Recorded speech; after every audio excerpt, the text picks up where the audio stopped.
تعالوا نحضر سوا أطيب كريم كراميل بدون بيض وبدون فرن بأسهل طريقة ممكن تعملوها، ومش رح تبطلوا تعملوا هاي الطريقة لأنها وصفة رائعة وكتير طيبة، وأكيد رح أعلمكن سرها كيف تنجح معكن حتى بدون ما نستعمل الفرن ولا حتى حاجتنا لنستعمل كمية كبيرة من البيض مثل الوصفة التقليدي للكريم كراميل. هلأ خلينا نبلش وصفتنا الغير شكل سوا. أول شي رح اخد كباية سكر وحطها بالطواي بهيدا الشكل، ورح نولع النار ورح نستمر بالتحريك بدون اي اضافة مكونات اخرى.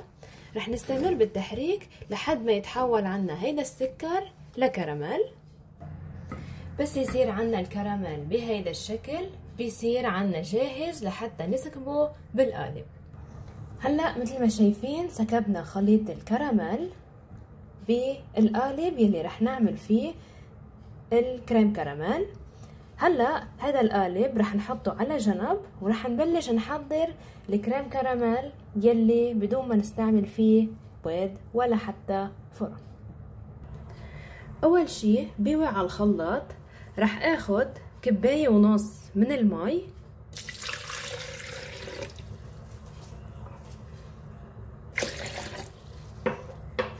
ورح ضيف فوقهم 4 ملاعق كبيرة من الحليب البودرة،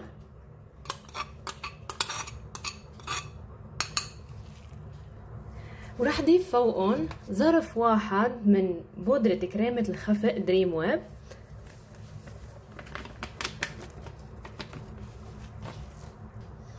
ورح زيد كمان ظرفين من بودرة كريم الكراميل،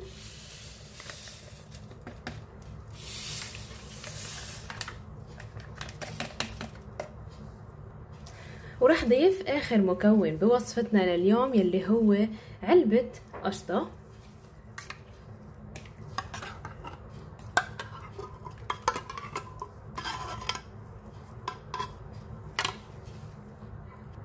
وهلأ ما علينا الا نخلط كل هالمكونات مع بعضها بالخلاط.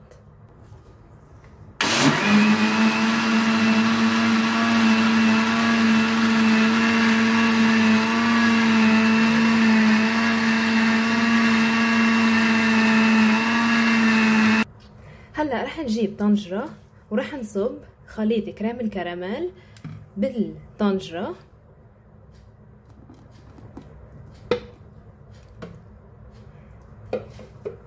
ورح نحط هيدا الخليط على النار ورح نستمر بالتحريك لحد ما يبلش عنا يغلي هيدا الخليط الغير شكل. من بعد ما استمرينا بالتحريك على النار لحد ما غلي عنا هيدا الخليط وصار عنا بهيدا الشكل، هلا كل اللي رح نعمله انه بدنا نصبه بالقالب فوق الكراميل يلي حضرناه اول الوصفة. رح صب اول شيء شوي شوي لان الخليط سخن منشان ما نحرق ايدنا بهيدا الشكل. نرجع منصب الخليط كلياته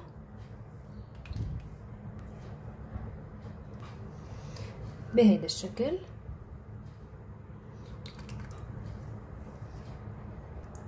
هلا هيدا القالب صار جاهز انه يفوت على البراد لمدة على القليلة 6 ساعات، ومن بعدها منشوف كيف رح نقدمه سوا.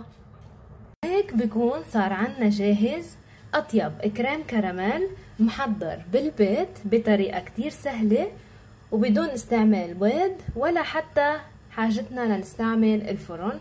حبيت بس أرجيكم شكلها كيف بيطلع من جوا مثل كريم كراميل يلي فيها بيض وبعد أطيب بكتير. شايفين ما أطيبها بتشهي. وبنهاية الفيديو لليوم بتمنى تكونوا حبيتوا وصفتنا، وإذا عجبكم الشانل بتمنى تعملوا سبسكرايب ولايك، وإذا عندكم أي تعليق كتير بهمني أعرفه بكومنت تحت الفيديو، وأنا بشوفكم بوصفة بعد أطيب وأطيب. ميرسي.